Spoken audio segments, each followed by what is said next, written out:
রবের প্রশংসা করতেছো, আমার আল্লাহর প্রশংসা করতেছো, আমার রবের প্রশংসা করছো। আমি এমন খুশি হয়েছি, আমার এই ছাগলের পাল থেকে একটা ছাগল আমি তোমাকে হাদিয়া দিয়া দিলাম। সুবহানাল্লাহ বল। এখন এটা পায়া তো ফেরেশতা আবারও শুকরিয়া আদায় করছে। নিয়ম তো হলো আল্লাহ পাকের শুকরিয়া যত পাইব, নেয়ামত যত পাইব তত শুকরিয়া আদায় করব। তো ছাগল পাইছে, আবার আল্লাহ পাকের শুকরিয়া আদায় করে আলহামদুলিল্লাহ। ইব্রাহিম আলাইহিস সালাম বলে, আমার রবের আবারও প্রশংসা আদায় করছো, তোমাকে আরেকটা বকরি আমি হাদিয়া দিয়া দিলাম। আল্লাহু আকবার বলুন। আবারও এই বকরি পায়া আবারও শুকরিয়া আদায় করেছে আলহামদুলিল্লাহ। এরকম করতে করতে লম্বা ঘটনা, যত ছাগল ছিল সবগুলা ওই ফেরেশতাকে দিয়া দিল। সুবহানাল্লাহ।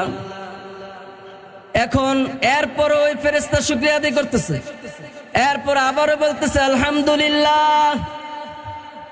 কিন্তু এখন তো আর ছাগল নাই।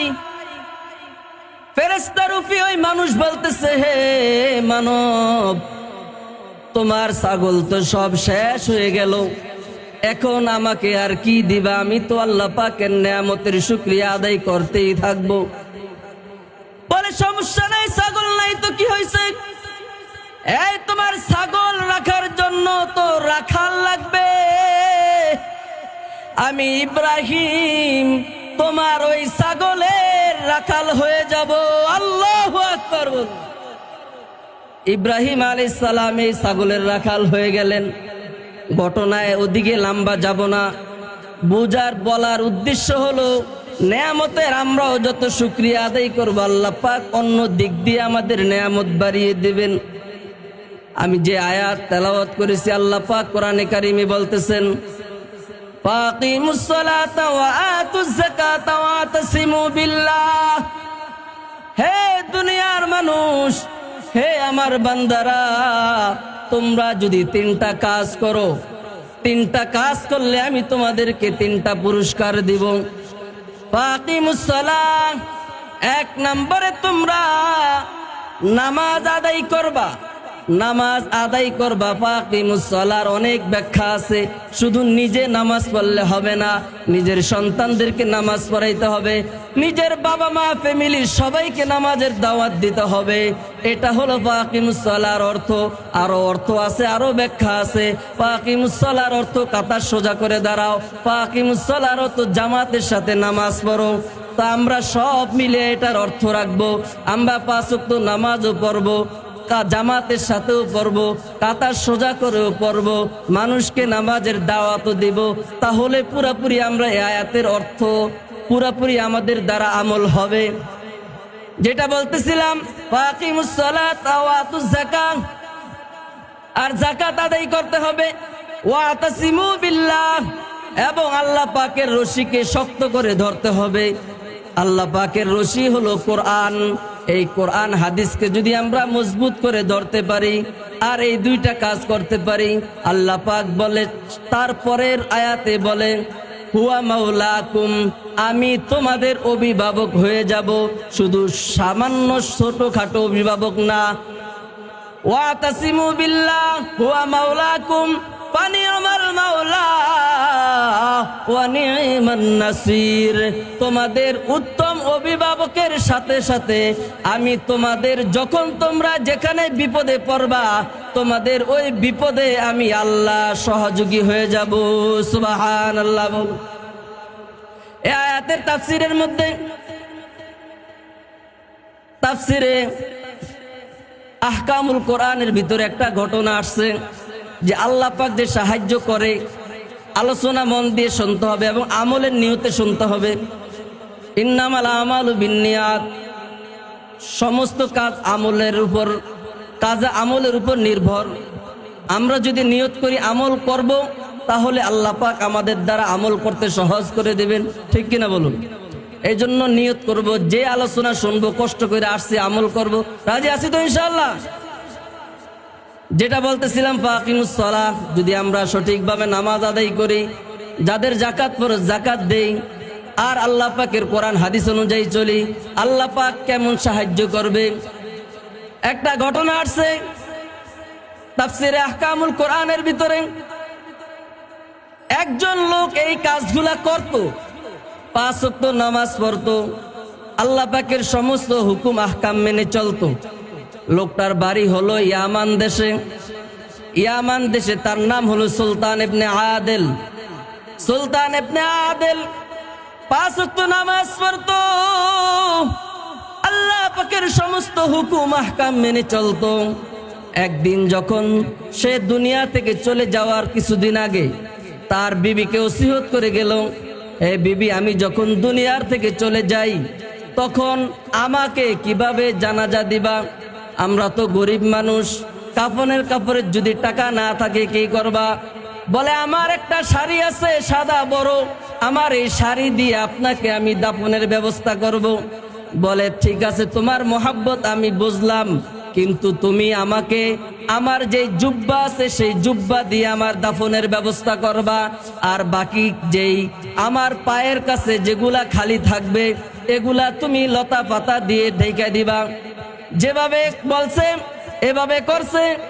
আর যখন মৃত্যুর আগ মুহূর্তে বলে, যখন আমি রাতের বেলায় যদি মারা যাই তাহলে রাতের বেলায় তো মানুষ কষ্ট করে আসবে না, ইমাম সাহেবেরও আসতে কষ্ট হয়ে যাবে, রাতে মোটামুটি আমার লাশটাকে তোমরা পাহারা দিয়ে রাখবা, যখন সকাল হবে তখন জানাজার ব্যবস্থা করবা। আর রাতের ভিতরে যদি, আর আমার আরেকটা ওসিয়ত হলো, যদি রাতে মারা যায় রাতে দাফন করবা, এটা হলে ভালো হয়। কারণ নবীজির হাদিস, যখন মারা যায় দ্রুত দাফন কাফনের ব্যবস্থা করলে ভালো হয়, যদি রাতেই মারা যায় রাতেই দাফনের ব্যবস্থা করবা। যদি ইমাম সাহেব না আসে তাহলে তুমি এই পাহাড়ের উপরে দাঁড়াইবা, দাঁড়ায় আল্লাহর কাছে বলবা, আল্লাহর কাছে ফরিয়াদ করবা, তখন আল্লাহ পাক ব্যবস্থা করে দিবে। যেমন বলছে, কিছুদিন পর সুলতান ইবনে আদেল দুনিয়া থেকে চলে গেছে। এরপরে তার লাশটাকে বিবিরা এভাবে রাখছে, রাখার পর আর পাহাড়ের উপরে গেছে। পাহাড়ের উপরে যায়া আল্লাহর কাছে বলতেছে, ইয়া আল্লাহ, আপনার বান্দা সুলতান ইবনে আদেল আপনার খাঁটি গোলাম ছিল, খাঁটি বান্দা ছিল, আপনার কোনো হুকুম আহকাম অবাধ্য করে নাই, আপনার কোনো হুকুম আহকামের বিরুদ্ধে কোনো সময় যায় নাই, 5 ওয়াক্ত নামাজ পড়তো, আপনার যেই কোরআন আছিল ওই কোরআন সে আমল করত, মেনে চলতো, সে সব সময় হালাল খাইতো। তার যদি জীবনের 2 রাকাত নামাজও কবুল হয়ে থাকে, তার আমলগুলো যদি কবুল হয়ে থাকে, আপনি কুদরতিভাবে তার জানাজার ব্যবস্থা করে দেন।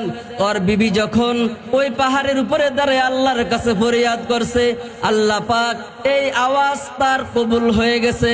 আল্লাহ পাক তখন এর জন্য জানাজার জন্য বাগদাদের জুনায়েদ বাগদাদি রহমাতুল্লাহি আলাই তার কানের ভিতরে ইলহাম করে দিলেন যে এরকম একটা জায়গা আছে ইয়ামান দেশে, একজন আল্লাহওয়ালা, সে রাতের বেলায় মারা গেছে, সে দুনিয়ার থেকে চলে গেছে, তার জানাজা তুমি যে তার ইমামতি করতে হবে, তার জানাজার কাফন দাফনের ব্যবস্থা করতে হবে।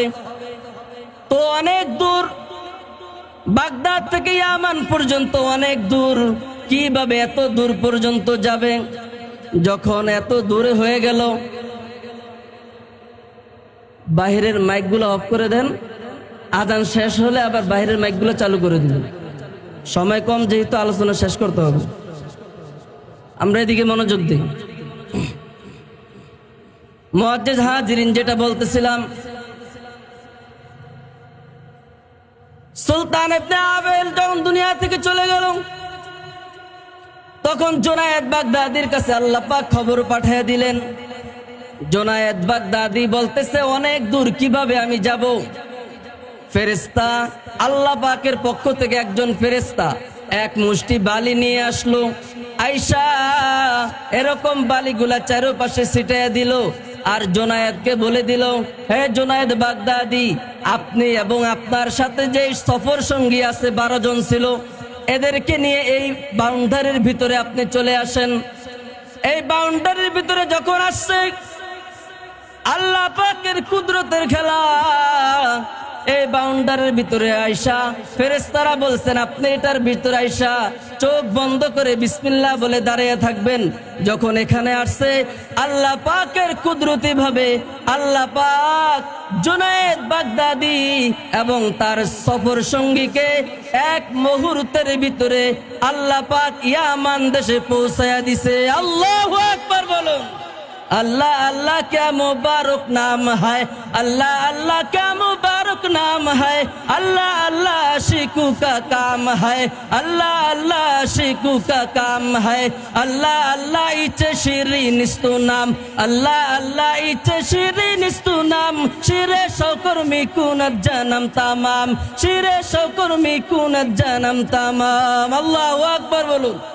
জুনায়েদ বাগদাদি আইসা দেখতেছে লাশটা এখানে। তারপরে জুনায়েদ বাগদাদি তার যেই মাথার পাগড়ি ছিল ওই মাথার পাগড়ি তার ব্যবস্থা করে দিল। মাথার পাগড়ি দিয়ে কাফনের ব্যবস্থা করলো। কাফনের যখন ব্যবস্থা হয়ে গেল এরপরে মুরিদ যারা আছে তারা বলে হুজুর আপনার পাগড়ি দিচ্ছেন, ইনি আল্লাহওয়ালা মানুষ, আমরাও চাই আমার পাগড়ি দিয়ে আমাদের সকলের পাগড়ি দিয়ে আমরা ধন্য হই। বলে কেমনে? পাগড়ি তো 3টা লাগবো, তোমরা তো মানুষ বেশি। বলে সমস্যা নাই, 3টা দিয়ে দিবেন, তার বাকিগুলা কবরের ভিতরে কেলা পাতার বিনিময়ে বিছায়া দিবেন। যেভাবে বলছে গুরুত্বপূর্ণ লম্বা ঘটনা, খেয়াল করে শুনুন। এরপরে যখন ওই যেই কাজ এই কথা ওই পাগড়িগুলা নিচে বিছিয়ে দিল, 3টা পাগড়ি। এই 3টা পাগড়ি দিয়ে তার কাফনের ব্যবস্থা করলো। কাফন দাফন শেষ। এখন জুনায়েদ বাগদাদি জানাজা পড়াবে। যখন জুনায়েদ বাগদাদি জানাজা পড়াবে আল্লাহু আকবার বলে হাত বাঁধবে। হঠাৎ করে এখন আরেকটা ঘটনা ঘটে গেল। জুনায়েদ বাগদাদি আসছে জানাজা পড়াবে, এমন সময় একজন এসে হাত ধরলো, একটা ব্যাগ নিয়ে আসলো। ব্যাগের ভিতরে কাফনের কাপড় নিয়ে আসলো।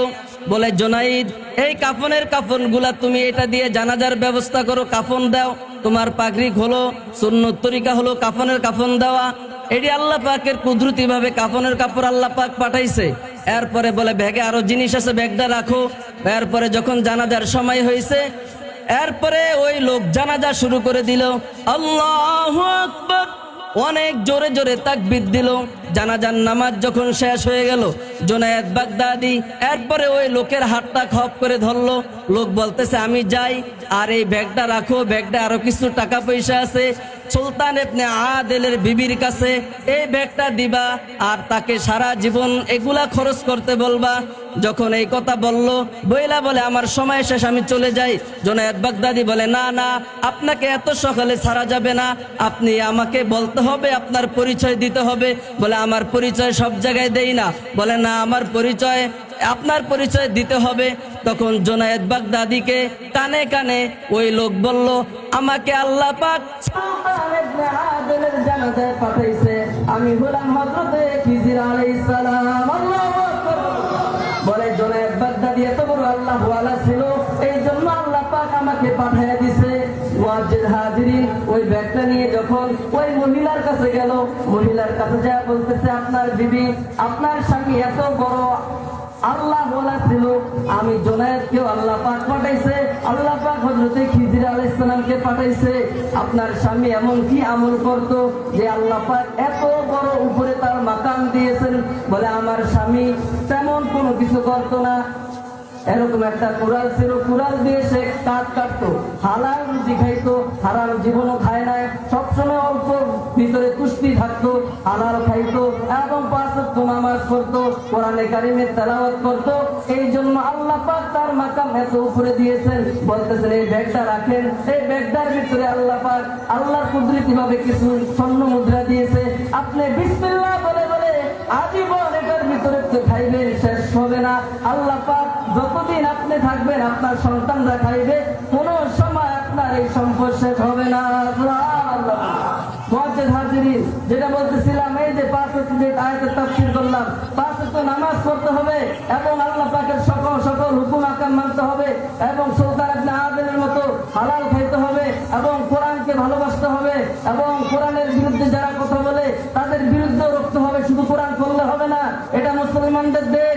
অনেক সময় দেখা যায় কেউ ইসলামের বিরুদ্ধে কথা বলে, মুসলমানদের বিরুদ্ধে কথা বলে, ইসলামের বিরুদ্ধে কথা বলে। এই দেশে 90-92%